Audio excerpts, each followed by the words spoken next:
ये एक atheist channel है जो इस्लाम की सच्चाई मुस्लिम लोगों तक पहुंचाकर उन्हें ह्यूमैनिस्ट और रैशनलिस्ट बनाने की कोशिश करता है। हमारा मकसद मुस्लिम लोगों के प्रति किसी तरह की नफरत फैलाना या उन्हें नीचे दिखाना नहीं है। कुर्बानी खुदा का फरमान या मौलानाओं की साजिश?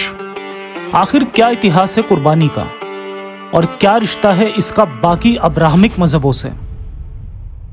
आखिर क्यों इस्लाम से पहले के अब्राहमिक मजहबों में कुर्बानी नहीं होती, जबकि इस्लाम में यह फर्ज ना होते हुए भी फर्ज दिखाई देती है और लगभग पूरी मुस्लिम कौम इसे करती है? और आखिर क्यों मोहम्मद साहब ने अब्राहम के बेटे इसाक की कुर्बानी की कहानी में फेरबदल करके उसके दूसरे बेटे इस्माइल को डाला? तफसील से जानेंगे आज की स्पेशल वीडियो में, तो बने रहिए वीडियो का आखिर तक और शुरू करते हैं इंसानियत के नाम से।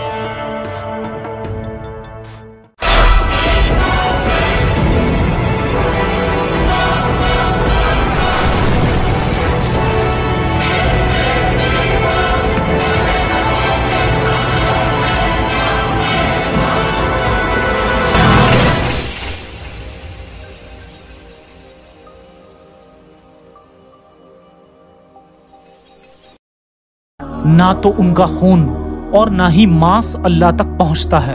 पहुंचती है तो तुम्हारी बंदगी यानी आज्ञा पालन। अल्लाह ने जानवरों को यूं तुम्हारे काबू में कर दिया है ताकि जिस तरह अल्लाह ने तुम्हें बनाया है उसी तरह उसकी बड़ाई करो और नेक लोगों को आने वाली जिंदगी की खुशखबरी दो। क्या ये लफ्ज किसी खुदा के लगते हैं?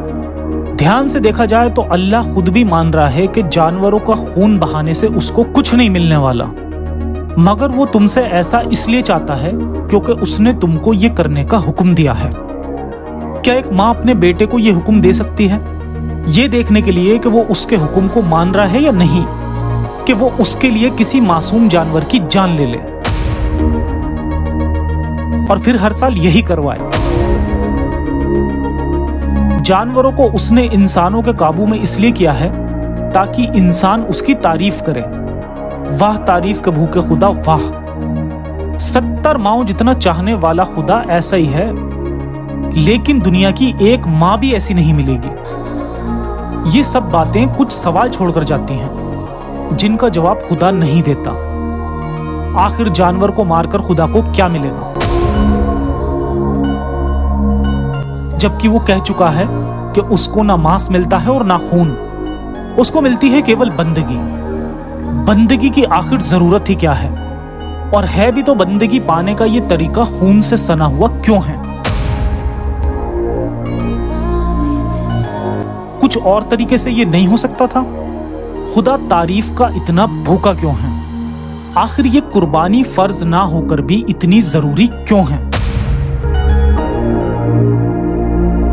खुदा ने अगर पहले वाली कौमों को भी कुर्बानी करने को कहा था तो वो क्यों नहीं करते? भले खुदा ने इन सवालों के जवाब ना दिए हों, लेकिन मैं जरूर इनके जवाब दे सकता हूं। तो आइए इन सभी सवालों के जवाब आज की वीडियो में ढूंढते हैं और सबसे पहले जानते हैं कुर्बानी का इतिहास। कुर्बानी का इतिहास। हर साल सिर्फ कुर्बानी ही नहीं की जाती, बल्कि ईमान वालों को हर साल ये रूहानी किस्सा भी सुनाया जाता है। हजरत इब्राहीम को ख्वाब में अल्लाह द्वारा उसके बेटे इस्माइल की बलि मांगी जाती है और इसके जरिए अल्लाह इब्राहीम से उसे अल्लाह का सच्चा बंदा साबित करने का ये चैलेंज देता है। या ऐसा कहना ठीक होगा कि अल्लाह ने इब्राहीम को उसका ईमान परखने का इम्तिहान मांग लिया।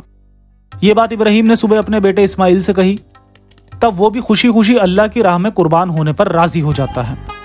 अगली सुबह मीना मैदान में कुर्बानी गाह में इस्माइल को लिटा दिया जाता है और इब्राहीम अपनी आंखों पर एक कपड़ा बांध लेता है जिससे कि बेटे को कत्ल करते वक्त उसका चेहरा ना देख पाए।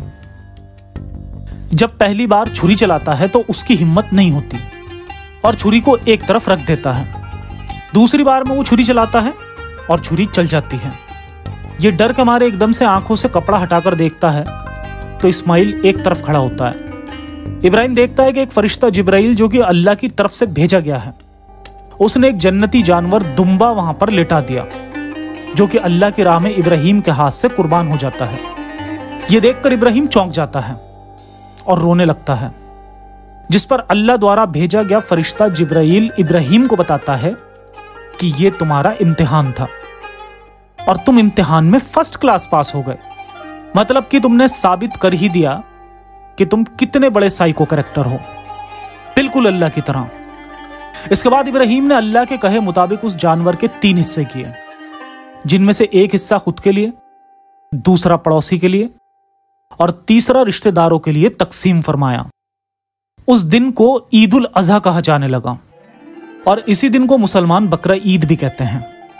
पर यह कहानी कुरान में चोरी करके लिखी गई है, जो कि इस्लाम से पुराने धर्म यहूदी और ईसाई मजहब की किताबों से और सालों से चली आ रही कहानियों से इंस्पायर होकर कुरान में गढ़ी गई है। जी हां, असल में उस जमाने में मिडिल ईस्ट के लोगों में कुर्बानी करने का रिवाज आम बात थी।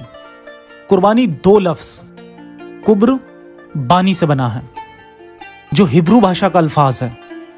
उस वक्त के लोग कुर्बानी को और भी अल्फाजों से जानते थे, जैसे कोरबन या कुर्बन, जो कि तोहरा में मिलता है।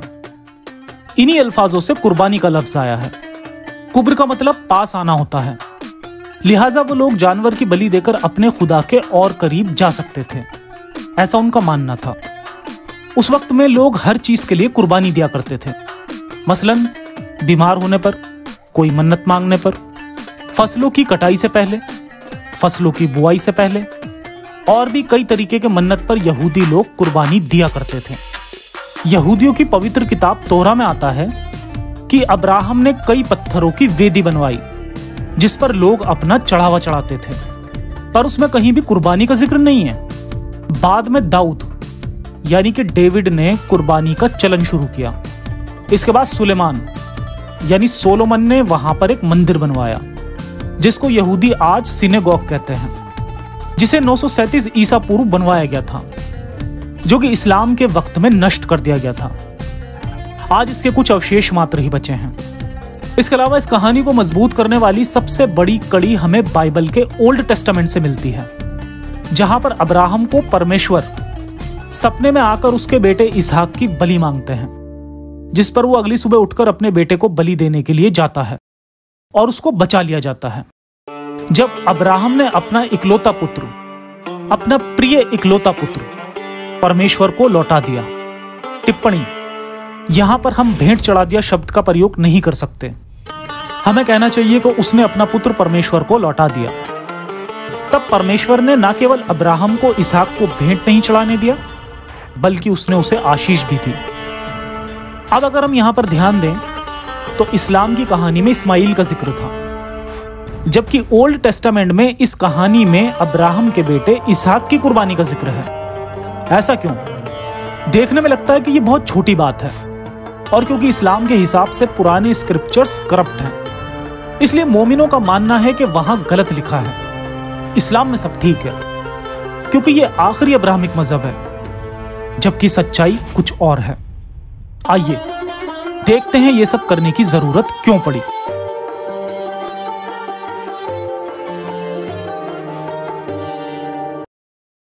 इस्लाम को अब्राहमिक मजहब बनाने का खेल। असल में यहूदियों की पवित्र किताब तोहरा में एक आखिरी नबी के आने की बात लिखी हुई है, जो यह है कि इसहाक की औलाद में से एक आखिरी नबी आएगा जो बनी इसराइल की नस्ल यानी इसराइल की औलाद से होगा। पर क्योंकि मोहम्मद साहब एक यहूदी से निकली जाति कुरैश, जो कि एक खाना बदोश कबीला था, यहां से थे, ये लोग इब्राहिम के दूसरे बेटे इस्माइल की नस्ल में से होने का दावा करते थे। इसीलिए मोहम्मद साहब ने इसहाक को इस्माइल में बदल दिया और खुद को नबी बना डाला या घोषित कर दिया, जबकि पुराना अहदनामा यानी तोहरा के मुताबिक अब्राहम के बेटे इसहाक और इसहाक के बेटे याकूब के नाम पर यहूदी धर्म का नाम पड़ा, क्योंकि याकूब को यूदा भी कहा जाता था। याकूब ने उस वक्त में 12 जातियों को मिलाकर एक देश इजराइल बनाया था, जिसका मतलब इब्रानी जबान में ऐसा वतन होता है जिसे खुदा का प्यार मिलता हो। इस्माइल को इसहाक बनाने की बात मोहम्मद साहब ने लोगों को इसलिए बताई थी क्योंकि वो समझते थे कि अगर मैं यहूदियों के मुख्य नबी इब्राहिम को इस्लाम में शामिल कर लूं तो ये सब मेरी बात मानना शुरू कर देंगे। इसीलिए उन्होंने मक्का में कुछ आयतें भी उतारी, जिसमें सूरे हज की 34वीं, 37वीं और सूरे सफात की सूरा भी शामिल है। पहले जमाने में अपने जानवरों को दो ही वजह से ज़िबा किया जाता था, एक उसका गोश्त खाने के लिए और दूसरा कुछ मजहबों में अपने देवताओं की मूर्ति को जानवर का खून देने का रिवाज था।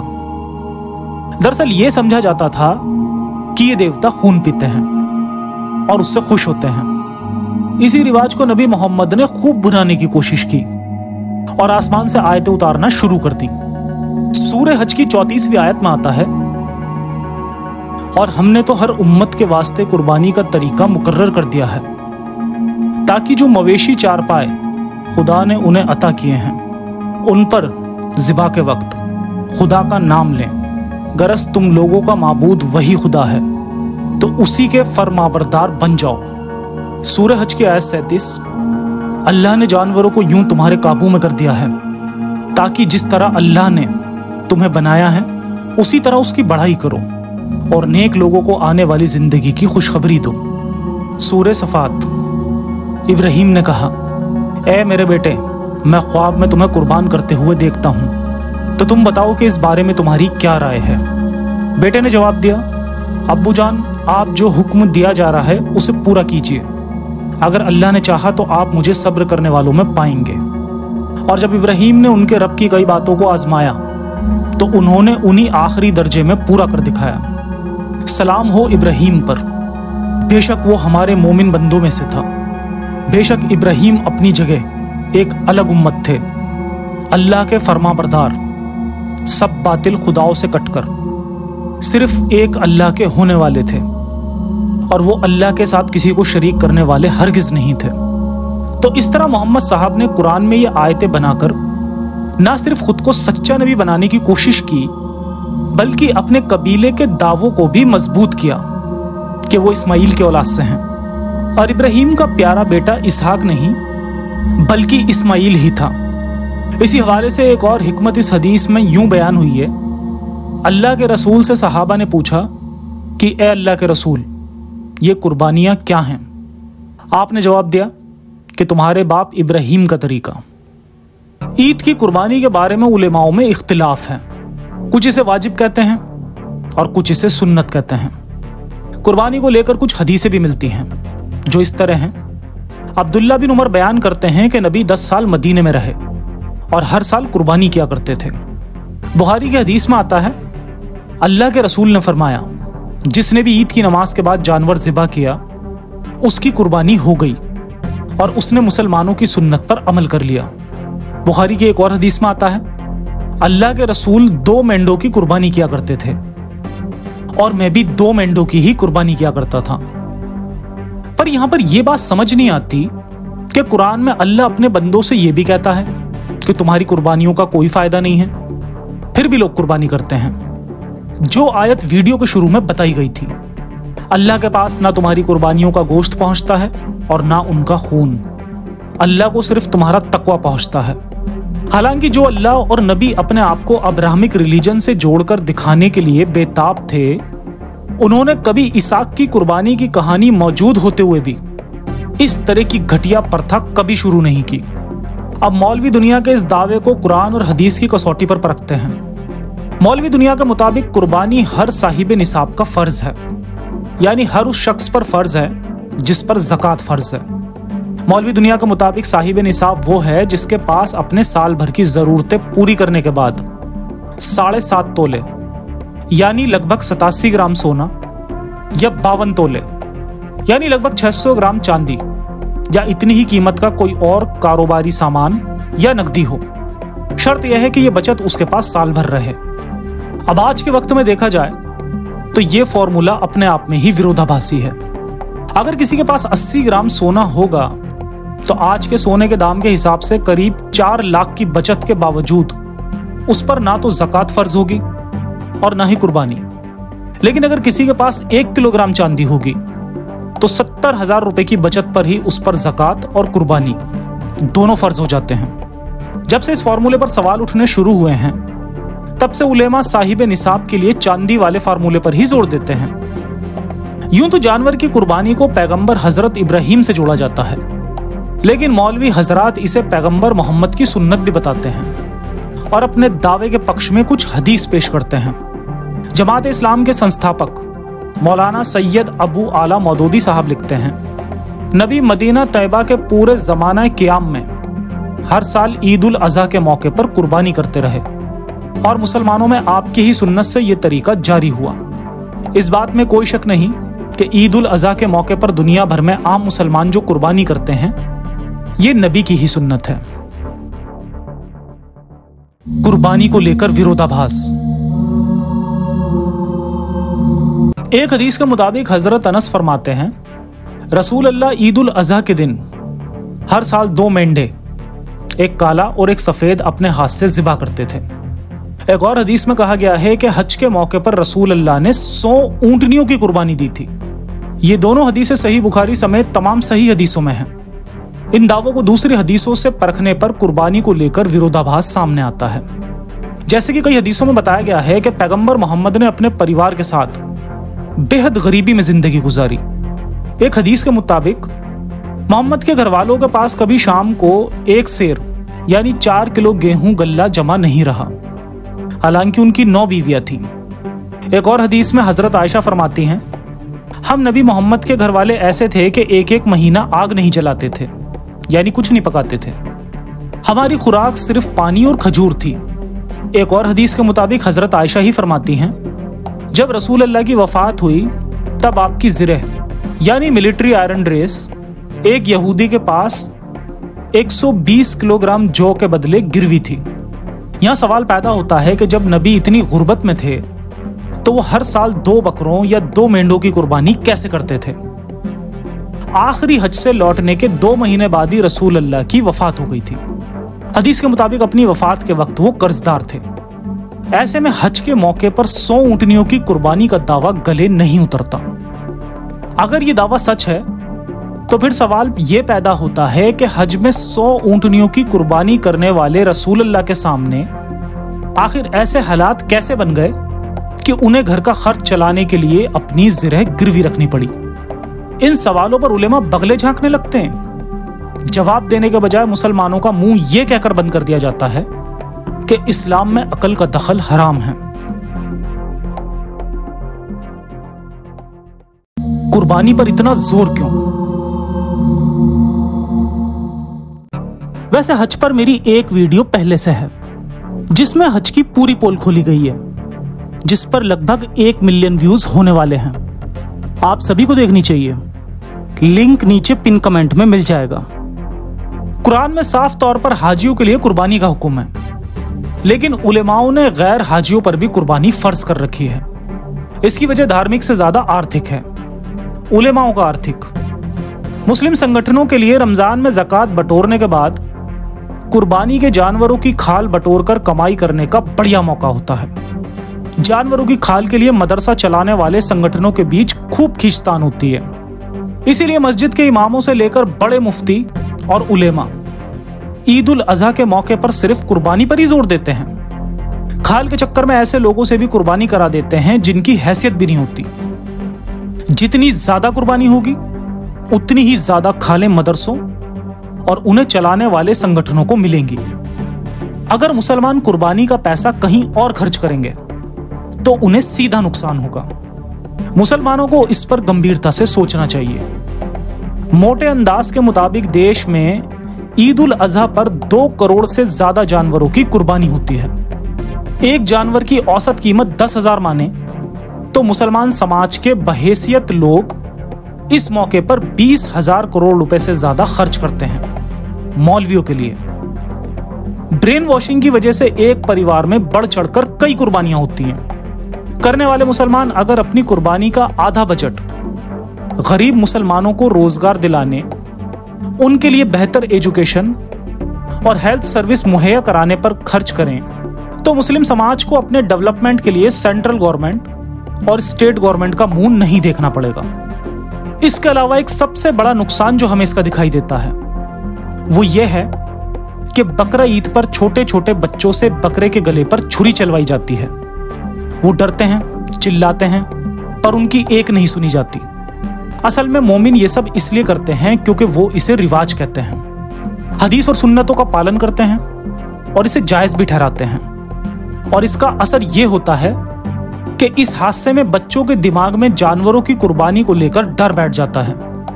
बच्चे सहम जाते हैं और कहीं ना कहीं ये सोचने लगते हैं कि हमारे माँ बाप कितने जालिम हैं जो एक जानवर को काट डालते हैं, पर वो कुछ नहीं कह पाते। थोड़े बड़े होने पर उन्हें इसकी आदत पड़ जाती है और फिर इस चीज को हर साल देखने पर उनके मन में कट्टरता को बढ़ावा मिलता है, जो कि बहुत गलत है। आखिर कोई भी त्योहार क्यों मनाया जाता है, किस लिए मनाया जाता है? क्योंकि इसका असली मकसद लोगों में खुशियां फैलाना होता है। पर असल में बकरा ईद पर मोमिन अपने ही घर में अपने खून से सने हाथों से किसी जानवर को तड़पा तड़पा कर मार कर त्योहार मनाते हैं। क्यों?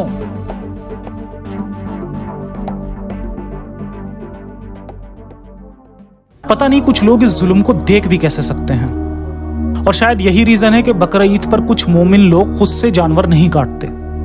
उसके लिए वो कसाई को हायर करते हैं, क्योंकि वो जानवर को कटते हुए नहीं देख सकते। असल में वही इंसानियत भी है। अगर आप जानवर कटता हुआ नहीं देख सकते, अगर आपने कभी जानवर नहीं काटा है और आपके अंदर एक डर है, तो जो बात उस डर को तुम्हारे अंदर ला रही है वही इंसानियत है। एक समझदार इंसान एक बेजुबान को मारकर खुश नहीं हो सकता। अगर इसके बिना ही इस त्योहार को मनाने की इमेजिन करो तो ये बहुत अच्छा होगा।